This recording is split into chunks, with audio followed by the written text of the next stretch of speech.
Hi, kid. Oh, never mind. Kids, it's Rowan, and this. Is this? No. Okay, well, this is about where we can be right now because of things. I gotta have the thing plugged in a little bit. Oh, hold on. So I went back to grab something real quick. So I'm not usually a fan of haul videos, but I do a lot of my shopping for clothing at thrift stores because that's where I'm restricted to go for buying clothes. Note I said buying. You do find a lot of nice things if you know what you're looking for and you're willing to, spend some time scouring. My thrift store shopping habits are basically once a month when my Social Security disability check comes through, usually on the 3rd, but sometimes on the 1st or maybe the last day of the previous month, just due to weekends and holidays and all. So, usually on the 3rd, when it comes through, I go off to thrift stores typically the following weekend after I budget for rent and bills. I give myself a general limit of up to $30, though I do a hard 40, because sometimes you find things that you really like. This includes housewares a lot of the time, and this is split up evenly amongst the thrift stores that I like to go to. So this would include clothing, jewelry, and any sort of housewares I find that I might need. I have a very big problem with collecting silverware, silverwares of various sorts.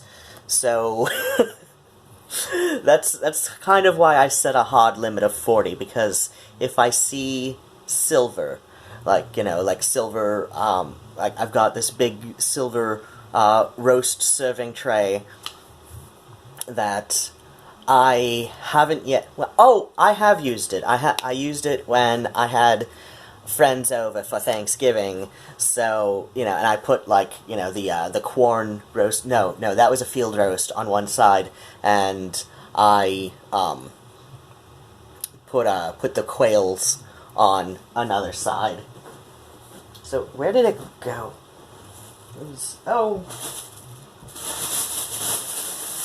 Okay, so, but this month it was mostly clothing. So the first bag, this was from the Arbor PTO thrift shop, and it was, so first I got this wall sconce.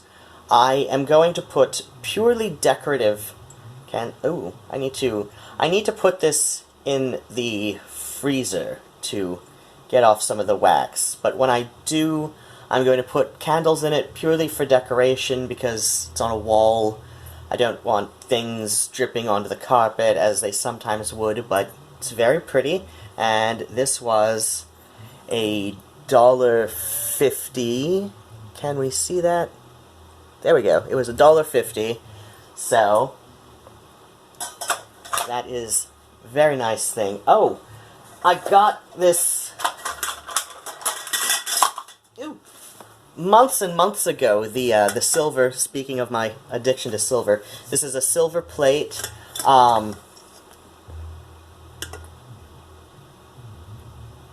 This is a Bristol silver plate. Fruit bowl. I have it out on my coffee table. Usually there's, around this time of the year, usually there's oranges in it. The little clementine oranges. This I found at the Ann Arbor Reuse Center, I want to say about a year ago. It was in with the planters, so the flower pots, and I got it for $1. So, again, if you know all the thrift shops in your area and you know what you're looking for, you can pay almost nothing for things.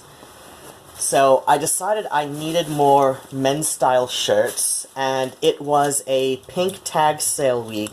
I think it might still be up through Saturday. It's pink tag sale week at the PTO thrift shop. So all clothing with pink tags, because the clothing at PTO is arranged so there's a flat price for men's shirts, flat price for pajamas, flat price for, you know, ladies' short sleeves and all that. So, and it's arranged by tags, which is like about when they bring things in. So pink tag weeks, clothing is 50 cents, whereas normally I think men's shirts are flat priced at $4 or $5. So this is just a fairly basic men's long sleeve shirt, but it's one of the ones with the buttons halfway up the sleeve, so you can roll it up and button the thing up so you can have a 3/4 sleeve shirt for when you need to. And then I found this little sweatery type shawl. This was in with the sweaters, and it's got a white tag, so I think this was about $3. I could go find the receipt and figure out what it was originally priced at. So it's got the front dangles and the shorter sleeves, so it's a nice, you know, late summer, late spring, late summer type of shawl. I do like shawl type items, and this was my other piece of clothing. I've got a velvet long skirt. This will be very long on me. It's sized at a ladies XL. I usually wear a ladies large, but an XL, and it's an elastic waist. If I need to, I can take it in a little bit on each side, where they've got the, you know, so it's easier to take things in than let them out. Sorry, Kitten was around touching things. So, also from PTO Thrift Shop, I found some jewelry this month. And I found a few nice things. The way they price their jewelry is... What is this? Oh, that! Thought I got that. So the way they price their jewelry... Ooh. Wait. It's okay. If I just follow you... Copyright's called on me. So... The way they price their jewelry is a little, is a little more, I don't want to say precise, but, generally, oh, where did it go? Is it still in here? Oh, fuck. There was a ring that I got, and I can't find, oh, there it is! So, the, ooh. Oh, that's what that was. So, one of the first things I found was, now this is obviously partial. This is one of those jingly anklets, or it was obviously part of a much bigger piece, and I figure this because I had something like this, and it was an anklet, when I was in high school in the 90s, and what I plan to do with this is to take it apart, and we've got the links that are approximately like 2 jingles per link because they're kind of fused.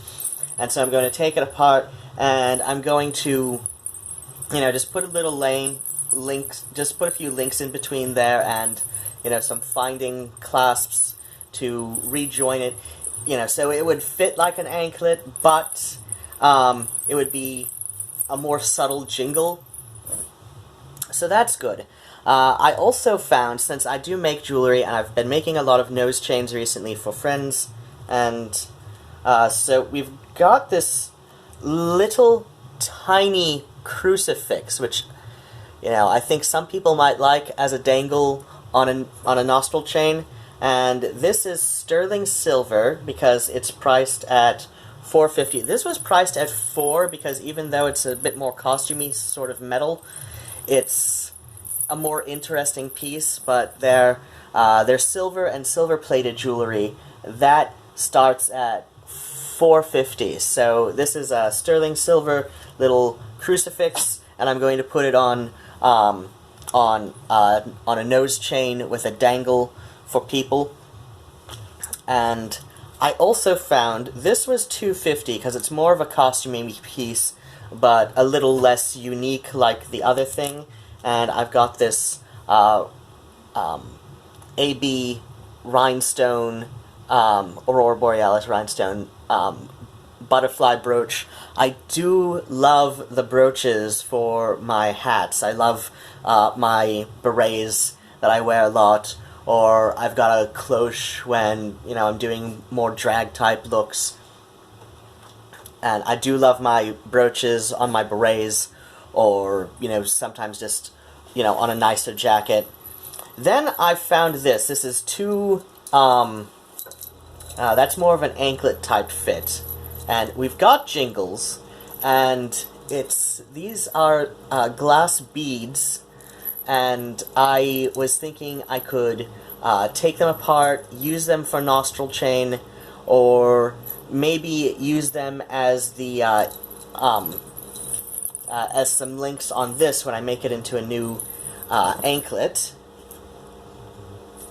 And that's the other thing. And the final thing, this is a sterling silver, because it was priced at $4.50, Ankh ring. And so I'm going to take this into the jeweler that repaired my Clota, and so it's got a big split right here. So this is sterling silver, or at the very least, no, not for kitties, or at the very least it's got a really nice silver plating to it, but it's got a huge split, so I'm going to have this repaired. I'm going to have this repaired and resized, like maybe at least a size smaller, so I can wear it up on a knuckle, as I used to do in high school. And as apparently that's a bit of a trend right now, I suppose. So the rest of my thrift store finds this month were from Salvation Army, and I have exhausted my thrift shop money for the month and then some, because I found a thing that had to be had, which I will get to in a second. And so the first part, now it was a white tag sale week at Salvation Army, and I think that's still going until Saturday of this week. So everything that has a white tag is half the price. Now, the Salvation Army store, at the Salvation Army in Ann Arbor, each branch operates a little bit differently from how they, from how their main office. My mother used to work at their rehab clinic in Toledo when I was young. After she quit the ER, she was a nurse. So I know a little bit about how they operate. Yes, they have a massive tendency toward homophobia with a lot of the, you know, more by-the-book run branches and, you know, stuff. But around here, it's a little bit off the books, so it's not as bad as it could be around here, but still, I like to go there less. But the young man I'm cohabitating with has one of their punch cards that I guess this local thrift store has, and you get X number of punches, you get some kind of percentage off. Plus, he also has student ID, so he gets 25% off as well, so I'm like, oh, and he knows how homophobic they can be, but he's like, well, you know, discounts. I'm like, okay, yeah, that makes sense. So I found these, this would be closer to a cheetah. It's somewhere cross between a cheetah and a leopard print jeans. And these were $3.99. I was thinking, because I don't often wear white, and so I have a bunch of items that I have set aside for dyeing when, you know, I have, you know, a few pounds of clothing to dye, and I was going to get out the stock pot and, you know, of course, scrub it really well afterwards. And do some clothing dyeing. Where did the other thing go? I took them out last night. Ah, fuck. No. Crap. And I'm just going to dye a bunch of things, you know, to a color. I was going to do those in a violet. I've got a beautiful shade of violet that I want to do those in. Oh, there we go. I took these out because Nigel wanted to lay on them. So, because it was, again, a white tag sale, these were marked for $2.99, so I got them for $1.50. They're a bit larger than I usually wear. These are like a ladies 1 or 2X L, which is, and I'm usually a ladies large or a men's medium, so I might want to take these in a little bit. I'll see how well they fit, but I've got a purple velvet leggings, so that's why this is one of my unusual color videos. And I've also got this beautiful velvet. It's a ladies large, and it was $3.99, so I got it for $2.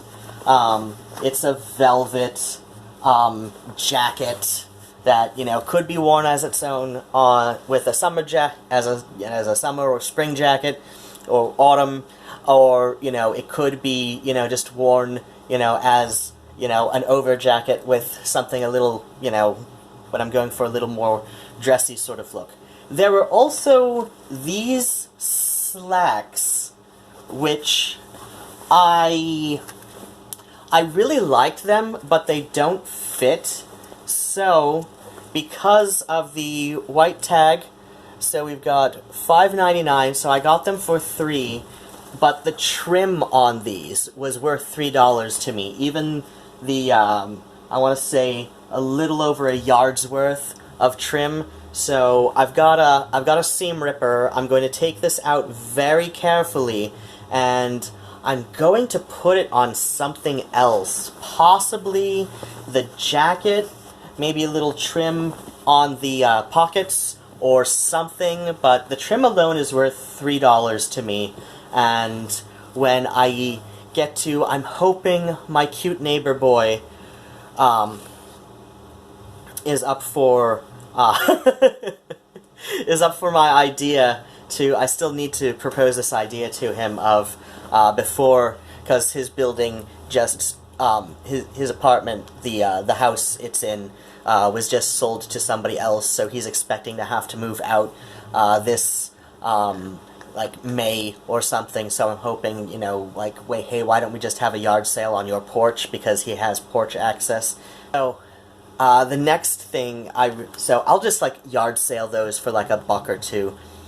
My next favorite thing that I got is this beautiful pair. We've got lace stilettos with a little bit of a platform on them.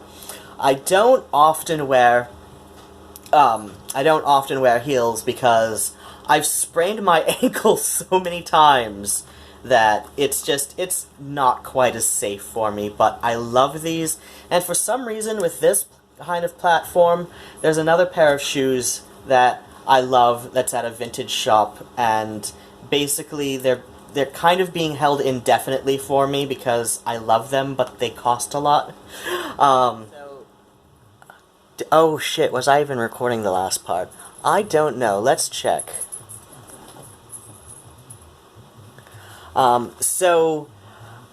There are my shoes, and for some reason I find this sort of heel with this sort of platform a lot more comfortable than your average platform shoes. I think it has to do with the way the weight is distributed.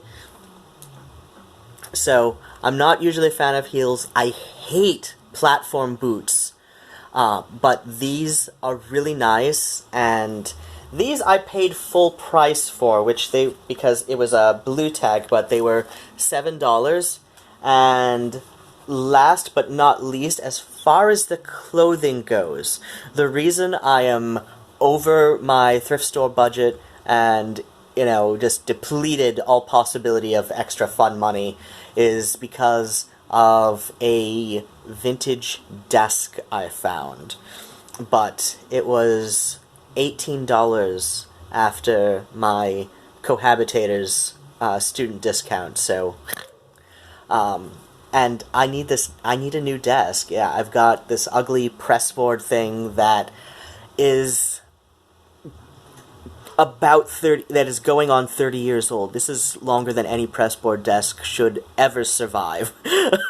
It was my ex's when he was in college, and he's about 7 years old. No, he's about 9 years older than me. And I got that when we moved out because he wanted a nicer desk, so I've wanted to replace my desk for a long time, but the pressboard is just kind of holding together, is just kind of holding up. So, the shoes, I've got these beautiful velveteen boots, and it doesn't say anything that I can find about the interior or the exterior, but the soles are leather. The soles, we've got, leather, genuine leather soles, and I like leather soles. And the main reason I like leather soles, can we fix this? Does this get a little brighter? Can we do that? No, that's zoom in. I don't want to do that. There we go. So the main reason that I like leather soles is because they are easier for a shoe repair or cobbler, and actually a bit cheaper for the cobbler to replace than rubber sole. They are also somewhat safer than your typical rubber sole that is not specifically made for winter traction. So I prefer leather soles. They last a lot longer, so much longer than rubber soles do, believe it or not. And if you've read, like the solid, environmental science around synthetics, synthetic leathers and synthetic furs, genuine is actually a lot more environmentally friendly because, your synthetic leather, your pleather boots, you've got maybe 2 good years out of them, depending on how you wear them. Leather boots of the same style, from the same company even, you've got around 10 good years out of them for the leather itself alone. At least 10 good years out of them.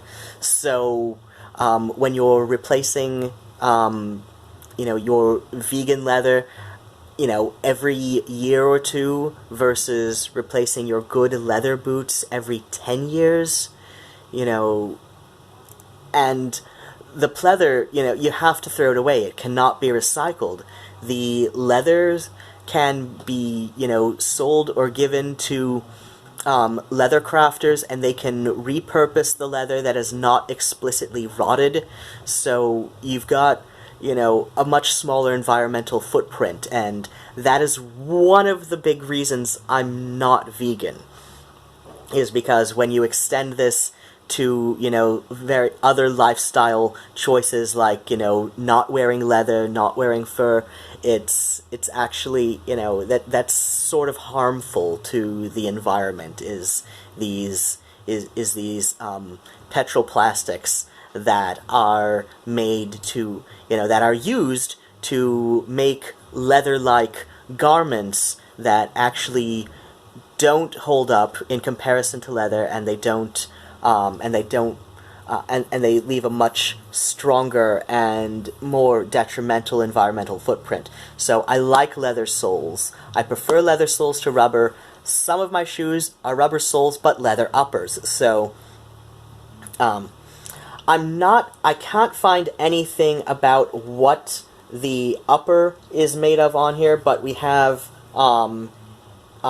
inner heel reinforcements that I can tell this is a suede. This is a leather suede. The interior seems to be some sort of blend. I think it's a nylon blend, but I have reason to believe, just because of how warm these were to wear home, and I threw out my rotted rubber Wellingtons. I probably shouldn't even be wearing rubber Wellingtons anyway because I'm allergic to the latex, but, you know, if I have some thick socks, I don't get a reaction, because I'm terrible. I'm the worst person to have allergies because, you know, I barely, you know, find ways around them with a lot of things. But I have reason, because of how warm these are, to believe that this is a silk velveteen with some sort of, you know, sparkly, shiny treatment to it to make it, you know, sort of fancy.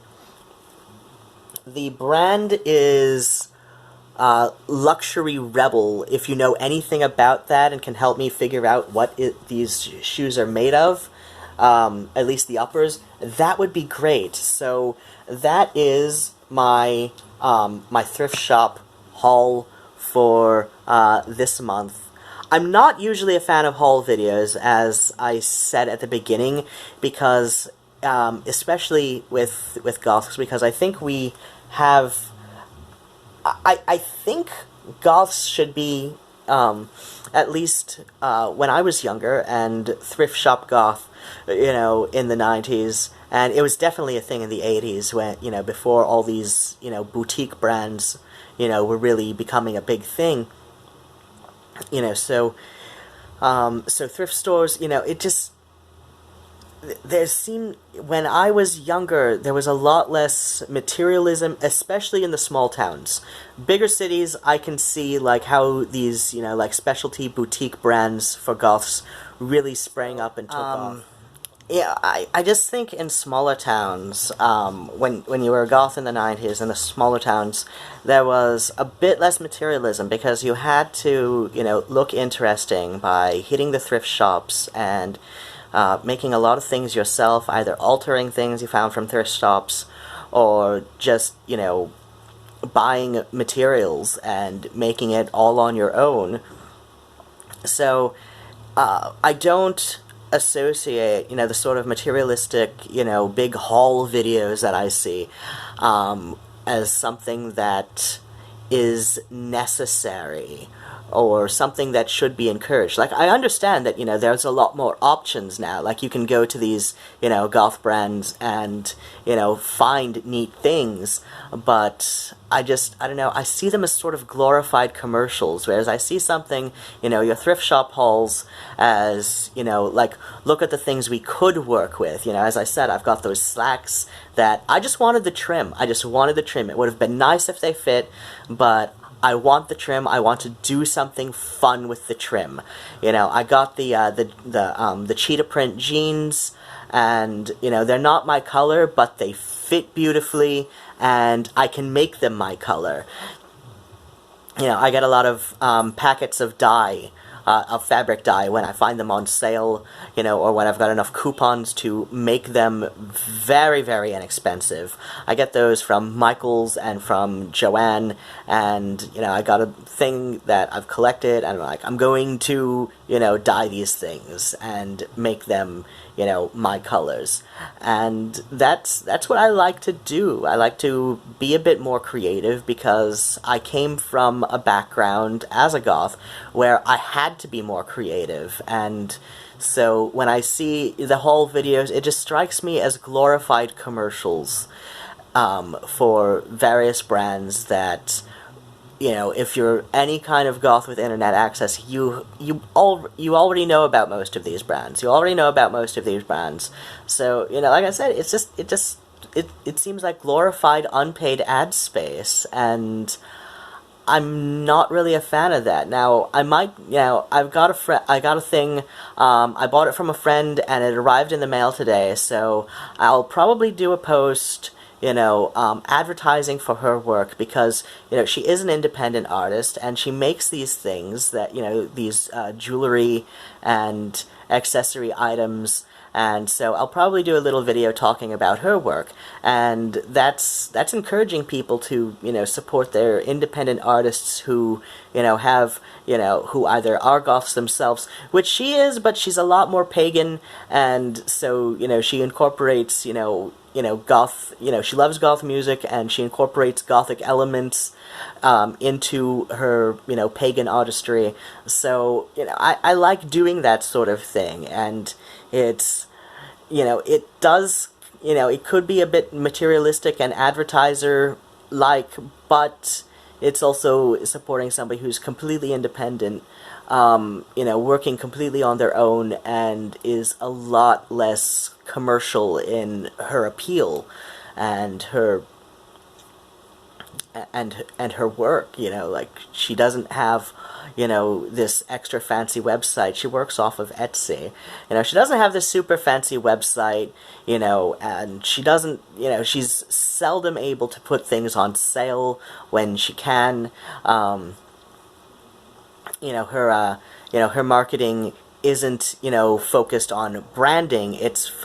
Her marketing is going to conventions and, and stuff, and selling there, like, her biggest sale time of the year is PantheaCon in the California SF San Jose Bay Area. That's like one of her biggest sale times of the year, when she does some of her biggest marketing. She goes to, pagan conventions, she goes to, sort of cosplay conventions. It's very grassroots. So that's the sort of, free advertising I'd like to give to, brands, because, she's not a brand, she's an artist, and, she's making art that, has value, so she's going to, sell it, but it has value. It's unique pieces that, by their nature, have to be unique pieces. Whereas you see these brands, and they're made in factories, whether, it's an ethical factory, or, whether it's a more ethical factory, or, sweatshop, like, goodgoth.com, their corsets come from sweatshops. These are Chinese sweatshop factory corsets at goodgoth.com. So, so whether it's, like a sweatshop sort of production, or, a more ethical sort of factory production, these are factory-made garments that you're getting from a lot of these goth brands. And so that's another reason I really don't like haul videos. Sephora, what's at Sephora. You can go, there's a Sephora in nearly every shopping mall in the US now, so you don't need, like, is it really necessary to do Sephora haul videos? I don't think so. But, if you're doing, like, makeup made by, a completely independent person on Etsy, sure, share that around. So, so that's why I don't like haul videos, but I'll do some wiggle room for thrift shop kind of things, because it shows, like, what you can find if you're scouring. It's a smaller environmental footprint than, brand name gothic boutique sort of hauls. So, this is, I feel a bit iffy about this, but, it's a long-form video. That's what people are liking on YouTube lately. Alright, see you next time, kids. Bats and kisses. Mwah.